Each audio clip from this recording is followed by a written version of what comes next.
ఎన్ఆర్ఐల పట్ల ఉన్న ప్రేమ, గౌరవ ముఖ్యమంత్రి గారికి ఉన్న ప్రేమ గమనించాలని నేను కోరుతా ఉన్నా. ఇంకొక మాట అధ్యక్ష, ఎన్ఆర్ఐలు అన్నారు అధ్యక్ష. అధ్యక్ష ఎవరు అధ్యక్ష? 100 కోట్ల మంది భారతీయులను కాదని బయట నుంచి తెచ్చుకున్న అధ్యక్షులు చేసుకుంది ఎవరు అధ్యక్ష? బయట దేశం వాళ్ళని తెచ్చుకున్న అధ్యక్షులు చేసుకున్న దుస్థితిలో ఉన్న కాంగ్రెస్ పార్టీ ఎన్ఆర్ఐల గురించి మాట్లాడితే ఎట్లా అధ్యక్ష? అధ్యక్ష ఏదేమైనప్పటికీ అధ్యక్ష ఒక్కటి వాస్తవం, గత పదేళ్లలో పాలమూరులో వలసలు బంద్ అయినాయి, వాళ్ళ పోతలు బంద్ అయినాయి. 14 రాష్ట్రాల నుంచి కూలీలు వచ్చి వాళ్ళ తెలంగాణలో నాట్లేస్తున్న విషయం వాస్తవం కాదా? 14 రాష్ట్రాల కూలీలు. అధ్యక్ష మీరు నల్లగొండలో ఫ్లోరైడ్ బండ నల్లగొండ గుండె మీద పెట్టిపోతే ఆ ఫ్లోరైడ్ బండను దించింది కేసీఆర్ కాదా? ఆ విషం నీళ్ల పీడ విరగడ చేసింది కేసీఆర్ కాదా?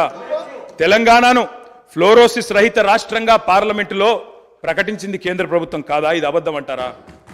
సడుగులు విరిగిన సాలెల మగ్గానికి మంచి రోజులు తెచ్చింది కేసీఆర్ ప్రభుత్వం కాదా? ఇవాళ నేతన్నల ఆత్మహత్యలతో సిరిసిల్లను మీరు ఉరిసిల్లగా చేస్తే దాన్ని మళ్ళీ తిరిగి సిరిశాలగా చేసింది కేసీఆర్ ప్రభుత్వం కాదా? కునారిల్లిపోయిన కుల వృత్తులకు కొత్త ఊపిరులు ఊదింది కేసీఆర్ ప్రభుత్వం కాదా? కాలే కడుపుతో అర్ధాకలితో ఎవ్వరు వండుకోవద్దని చెప్పి మానవీయ కోణంలో ఆలోచించి సంక్షేమంలో స్వర్ణయుగం సృష్టించింది, ఆసరగా నిలబడ్డది కేసీఆర్ ప్రభుత్వం కాదా? 200 రూపాయల పెన్షన్ను 2000 చేసింది కేసీఆర్ ప్రభుత్వం కాదా అధ్యక్ష నిన్న గ్రామీణాభివృద్ధి గురించి మాట్లాడుతూ ఈ ప్రభుత్వం ప్రాపగాండాకు ఎక్కువ పెద్దపీట వేసిందన్నారు అధ్యక్ష వాళ్ళ హయాంలో 50 ఏళ్లలో అధ్యక్ష ఒక్క గంగదేవి పల్లె చెప్పుకుందరు, ఒక అంకాపూర్ చూపెడుదురు. అది కూడా పాపం మా గ్రామస్తులు చేసుకున్నారు, వీళ్ళు చేసింది ఏం లేదు. కానీ మా హయాంలో మా 10 ఏళ్లలో గర్వంగా చెప్తున్నా సార్, 3% కంటే తక్కువ జనాభా ఉన్న తెలంగాణ జాతీయ పంచాయతీ అవార్డులలో 30% అవార్డులు గెలుచుకునే విధంగా ప్రభుత్వాన్ని నడిపినాం. పల్లె ప్రగతిని చేసి చూపెట్టినాం, కావాలంటే చూసుకోవచ్చు. ఏ పల్లెకు పోయినా ట్రాక్టర్లు, ట్యాంకర్లు, ఏ పల్లెకు పోయినా ట్రాలీలు, ఏ పల్లెకు పోయినా డంపింగ్ యార్డులు, ఏ పల్లెకు పోయినా ఇంటి ముంగడయ్యాల నీళ్లు, బ్రహ్మాండంగా చెట్లు. ఇవి వాస్తవాలు కాదా అధ్యక్ష? ఇవాళ మీరు ఎంజాయ్ చేయండి, పర్వాలేదు. 10 ఏళ్ల తర్వాత ఎంజాయ్ చేయండి. సర్పంచులకు ఇది ఇస్తాం, మాజీలకు అది ఇస్తాం, బస్సు ఫ్రీ, బంగారం ఫ్రీ, బండి ఫ్రీ అని చెప్పి ఓట్ల కోసం చాలా చెప్పారు అధ్యక్ష. సంతోషం, చేయండి, మేము వద్దంటలేదు. నిర్మాణాత్మకమైన సూచనలు చేయమన్నారు, తప్పకుండా చేయండి. మీ మేనిఫెస్టోలోని ప్రతి హామీని నిలబెట్టుకోండి. We welcome it, we will support you. తప్పకుండా సపోర్ట్ చేస్తాం అధ్యక్ష గత 10 ఏళ్లలో రక్తాన్ని రంగరించినాం, మెదళ్లను కరిగించినాం, ప్రాణం పెట్టి పనిచేసినాం. కాబట్టే ఇవాళ ఒక్కొక్క రంగంలో భారతదేశంలోనే తెలంగాణ అగ్రగామిగా ఉన్నది అధ్యక్ష. ఐటీ రంగంలో నిన్న వారు చెప్పినారు అధ్యక్ష, వారి అవగాహన, వారి పరిజ్ఞానం ఎంతుందో దాన్ని బట్టే చెప్పచ్చు. నేనేం చెప్పినారు అధ్యక్ష గవర్నర్ ప్రసంగంలో? ITIR వచ్చి ఉంటే ఏదో జరిగి ఉండేది. అసలు ITIR అంటే అక్కడ కూర్చున్న వాళ్ళు ఒక్కరికైనా తెలుసా అధ్యక్ష?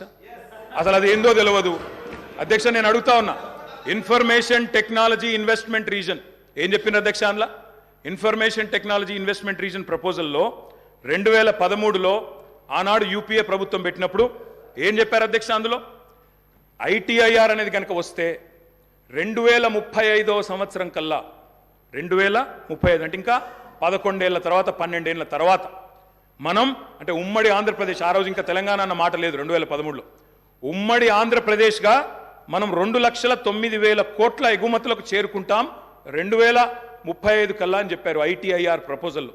కానీ అధ్యక్ష మా ప్రభుత్వ పనితీరు వల్ల, మా గౌరవ పెద్దలు కేసీఆర్ గారి పనితీరు వల్ల 2022-23వ సంవత్సరానికే 2,41,000 కోట్లకు IT ఎగుమతులను చేర్చింది మా ప్రభుత్వం అధ్యక్ష.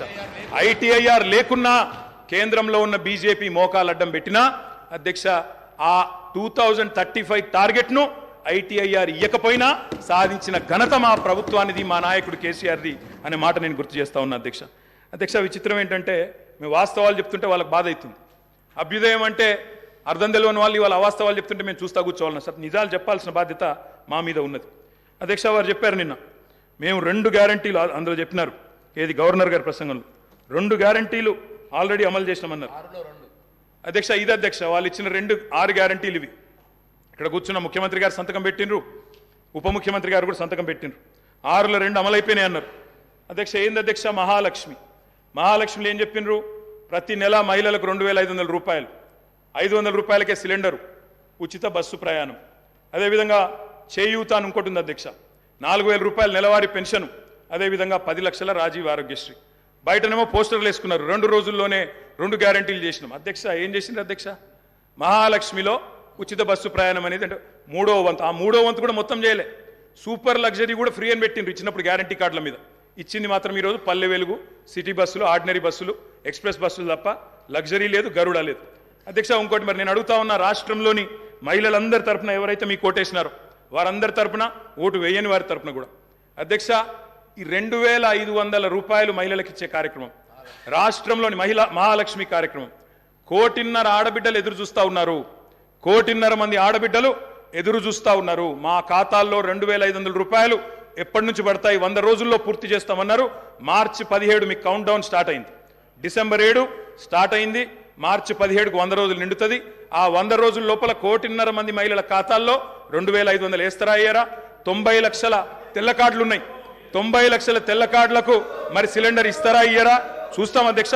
ఇస్తే స్వాగతిస్తాం, తప్పకుండా ఇస్తే వి వెల్కమ్ ఇట్. ఇవ్వాలనే కోరుతున్నాం, తప్పకుండా ఇవ్వాలని కోరుతున్నాం అధ్యక్ష. అధ్యక్ష అధ్యక్ష ఇక్కడ చెప్పారు దయచేసి, I'm not yielding sir, I'm not yielding sir. చేయూత కింద చెప్పారు అధ్యక్ష. 4000 రూపాయలు ఇస్తామన్నారు నెలకు. డిసెంబర్ 9 నుంచే స్టార్ట్ చేస్తా అని రేవంత్ రెడ్డి గారు స్వయంగా చెప్పినారు. నేను వారిని ఇంకా రేవంత్ రెడ్డి గారే అంటున్నాను. కల్వకుంట్ల చంద్రశేఖర్ రావు అనే ఏకవచనంతో ఆయన మాట్లాడినా నేను రేవంత్ రెడ్డి గారని అంటా అధ్యక్ష. ఎందుకంటే మాకు ఆ ఇంగితం ఉంది, ఆ సంస్కారం ఉంది. ఎందుకంటే ముఖ్యమంత్రి అనే పదవి వ్యక్తిది కాదు అధ్యక్ష. నేను అందుకే అంటా ఉన్నా అధ్యక్ష, సంస్కారం అనేది రావాలి అధ్యక్ష, స్వతహాగా నేర్పితే రాదు అధ్యక్ష. ఇంకో మాట చెప్తా ఉన్నా అధ్యక్ష. 2 గ్యారంటీలు 10 లక్షల ఆరోగ్యశ్రీ. ఇక్కడ హరీష్ రావు గారు ఉన్నారు అధ్యక్ష. హరీష్ రావు గారు వైద్య ఆరోగ్య శాఖ మంత్రిగా ఉన్నప్పుడే 10 లక్షల ఆరోగ్యశ్రీ మేము అమలు చేసి సంవత్సరం దాటిపోయింది సార్. అది వారికి తెలియదన్న విషయం తెలియదు, తెలుసుకునే ప్రయత్నం చేయరు, అవగాహన లేదు, అనుభవం లేదు. ఇక నడుస్తూ ఉంది అధ్యక్ష. ఢిల్లీ నుంచి నామినేట్ అయి వస్తే గట్లే ఉంటుంది అధ్యక్ష. అధ్యక్ష 2 గ్యారంటీలు అమలు చేసినాం అనేది అచ్చు తప్పు. 2 గ్యారంటీల్లో మీరు అమలు చేసింది పావలా వంతు కూడా కాదు. ఇది ప్రజలను మభ్యపెట్టడమే, బుకాయించడమే తప్ప ఇంకోటి కాదు. ప్రజావాణి ప్రారంభించినాం. ప్రజావాణి కొత్తగా ప్రారంభించేది ఏంటి అధ్యక్ష? ఎప్పటి నుంచో ఉన్నది, ప్రతి మండే కలెక్టర్ ఆఫీసులో నడుస్తూనే ఉంది. మీరు ప్రారంభించిందే ఉంది. ఇనుప కంచెలు తీసేసినాం. నేను అడుగుతా ఉన్నా అధ్యక్ష, ఇనుప కంచెలు ఎవరేసినారు అధ్యక్ష? ఇనుప కంచెలు ఎవరేసినారు? 2012లో వేసిందే కాంగ్రెస్ ప్రభుత్వం, కిరణ్ కుమార్ రెడ్డి నాయకత్వం.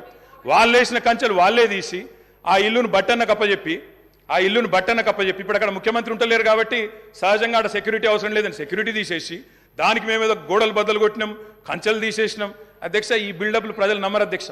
2012లో వాళ్ళే కంచెలేసి 2023లో వాళ్ళే తీసి ఏదో చేసినాం అంటే ప్రజలంతా పిచ్చివాళ్ళు కాదు అధ్యక్ష, అన్ని గమనిస్తూ ఉన్నారు అధ్యక్ష. నేను ఒకటే అంటా ఉన్నా అధ్యక్ష, వారు ఎన్ని చెప్పినారంటే అధ్యక్ష మాటలు. ఇగో మా బట్టన్న గ్యారంటీ ఇవ్వడమే కాకుండా గ్యారంటీ మీదకి వెళ్ళి అఫిడవిట్ ఇచ్చిండు సార్. 100 రూపాయల బాండ్ పేపర్ మీద మొత్తం మధిర నియోజకవర్గంలో మా బట్టన్న మొత్తం అఫిడవిట్ ఇచ్చుకుంటూ తిరిగిండు. ప్రజలు నమ్మతలేరో నమ్ముతారో నమ్మరో అని చెప్పి అఫిడవిట్ ఇచ్చిండు అధ్యక్ష. నో ప్రాబ్లం, తప్పకుండా వారు చేయాలనే కోరుతున్నాం, చేస్తే పూర్తిగా సహకరిస్తామని చెప్పి కూడా తెలియజేస్తా ఉన్నాం. ఇవాళ నాయకుడు రాహుల్ గాంధీ గారు చెప్పారు అధ్యక్ష, మొట్టమొదటి క్యాబినెట్లోనే 6 గ్యారంటీలకు చట్టబద్ధత తెస్తాం, మెగా డిఎస్సి మొట్టమొదటి క్యాబినెట్లోనే ఇస్తాం, 6 నెలల్లో డిఎస్సి పూర్తి చేస్తాం, రిక్రూట్మెంట్ చేస్తాం. మొట్టమొదటి క్యాబినెట్. ఇప్పుడు 3 క్యాబినెట్లు అయినట్టున్నాయి అధ్యక్ష. మరి మొదటి క్యాబినెట్ ఎడవైందో, 6 గ్యారంటీలకు చట్టబద్ధత ఎడవైందో చెప్పాలి అధ్యక్ష. అధ్యక్ష రాహుల్ గాంధీ గారు చెప్పారు ఆదిలాబాద్లో. ఏం చెప్పారు అధ్యక్ష?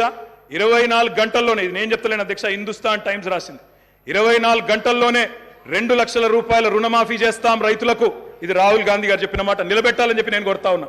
24 గంటలు కాకపోయినా 24 రోజుల్లోనైనా నిలబెట్టండి అని చెప్పి నేను కోరుతా ఉన్నా అధ్యక్ష. వారు చెప్పినారు కౌలు రైతులకు బీమా రుణాలు, కౌలు రైతులకు బీమా. కౌలు రైతులు ఎదురు చూస్తున్నారు రాష్ట్రంలో, మరి రుణాలు ఇవ్వమని కోరుతా ఉన్నారు అధ్యక్ష. ఇది రేవంత్ రెడ్డి గారు చెప్పారు. కేసీఆర్ ఉంటే 5,000 వస్తాయి, కేసీఆర్ ఓడిపోతే 15,000 వస్తాయని చెప్పి డిసెంబర్ 9 నాడు స్వయంగా రేవంత్ రెడ్డి గారు చెప్పారు. ముఖ్యమంత్రి పదవిలో కూర్చున్నారు. మరి వారు డిసెంబర్ 9 దాటిపోయినట్టుంది. ఈరోజు డిసెంబర్ 16 అనుకుంటా.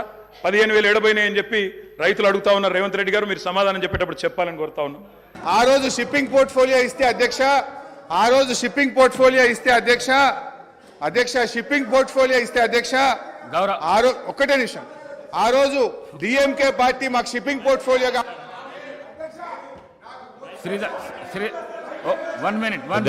శ్రీధర్ బాబు గారు, నేను గౌరవ మంత్రి సార్, గౌరవ మాజీ మంత్రి గారికి, ఎందుకంటే వారికి కూడా శాసనసభ వ్యవహారాలకు సంబంధించిన మంత్రి గారు, ఈ డిస్కషన్కి సంబంధించి, ఈ చర్చకు సంబంధించి ఇంతకుముందు గౌరవ ముఖ్యమంత్రి గారు చెప్పినట్టు చర్చకు ఈ విధమైన లఘు చర్చకు మనము మీరు అనుమతిస్తే రేపు కానీ ఎల్లుండి కానీ ఆవలెల్లుండి కానీ మనం బయలుపెడతాం. అధ్యక్ష, వారికి నేను ఈ విధంగా మీరు అందరికీ మరి అవకాశం ఇస్తే సమయం సరిపోదు సార్. నేను గౌరవ ప్రతిపక్ష సభ్యులను కూడా కోరుతా ఉన్నాను. గవర్నర్ ప్రసంగాన్పై ధన్యవాద తీర్మానం విషయంలో స్పష్టంగా మీరు చెప్పే అనేక అంశాల విషయంలో 50 సంవత్సరాల చరిత్ర గురించి కానీ చెప్పండి. మీరు 10 సంవత్సరాల కాలం పాటు, నేను దాంట్లో 5 సంవత్సరాలు ఉన్నాను, అదే చెప్తూ వచ్చారు. ప్రజలు అందరూ కూడా వింటూ వచ్చారు. ఆఖరుకు తీర్పు ఏ విధంగా ఇచ్చారో ఇప్పటికైనా మీరు దయచేసి రియలైజ్ కావాలని కోరుతా ఉన్నారు. ఇందిరమ్మ రాజ్యం రావాలే. పెద్దలు కేటీఆర్ గారు చెప్పారు ఇందిరమ్మ రాజ్యం అంటే ఏ విధంగా ఉంటుందని. సరే, ప్రజలందరికీ తెలిసి ఈరోజు అందరూ కూడా చదువుకున్నవారు, అందరూ కూడా అవగాహన ఉన్న వ్యక్తులు. అయినా కానీ ఇందిరమ్మ రాజ్యంలోనే సామాజిక న్యాయం జరిగింది, ఇందిరమ్మ రాజ్యంలోనే పేదవారికి న్యాయం జరిగింది, ఇందిరమ్మ రాజ్యంలోనే ఇల్లు వచ్చినాయి, ఇందిరమ్మ రాజ్యంలోనే భూములు వచ్చినాయి, ఇందిరమ్మ రాజ్యంలోనే పోడు భూములు వచ్చినాయి. ఈరోజు ఆ విధమైన మరొక్కసారి ప్రభుత్వం రావాలనే ఆలోచనతోనే తీర్పిచ్చారు కనుక ఆ క్రమంలో కొత్త ప్రభుత్వం ఏర్పాటైన తర్వాత మీరు ఏదైనా మీ ఆలోచనలు ఇస్తే తప్పకుండా మేము ఒక కన్స్ట్రక్టివ్ క్రిటిసిజం చేయండి. We will try to accept it. కానీ పదే పదే మళ్ళా 50 సంవత్సరాలకు అంతపూర్వకం పెద్దలు హరీష్ రావు గారు చెప్పారు మేం చేయబట్టి కాంగ్రెస్ పార్టీ అధికారంలోకి వచ్చిందని. మేము 91 మంది ఉన్నాము, 95 మేము ఉన్నాము. మీరు ఉన్నది ఎంతమంది? దాని తర్వాత ఎన్ని సీట్లు మీరు నిలబడ్డారు, ఎంతమంది గెలిచారు? దాని తదుపరి జరిగిన 2000 ఎన్నికల్లో ఎంతమంది మీరు నిలబడ్డారు, ఎంతమంది గెలిచారు? ఇవన్నీ కూడా బేరీజ్ చేసుకోవడానికి మరొకసారి ఒక చర్చ పెట్టండి అధ్యక్ష. కానీ నేను దయచేసి గౌరవ సభ్యులందరినీ కూడా కోరుతా ఉన్నాను. ఈరోజు గవర్నర్ గారి ప్రసంగంపై ఈరోజు వారి పేరు తీశారనుకో వారు మాట్లాడుతూ అంటారు, వీరి పేరు తీశారనుకో వీరు మాట్లాడుతూ అంటారు. దయచేసి నేను గౌరవ శాసనసభాపతి గారిని కోరుతా ఉన్నాను, ధన్యవాద తీర్మానంపై గౌరవ సభ్యులు మాట్లాడితే సభ అర్థవంతంగా ముందుకు సాగే విధంగా మీరందరూ కూడా సహకరించాలని కోరుతా ఉన్నాను. గౌరవ కేటీఆర్ గారు.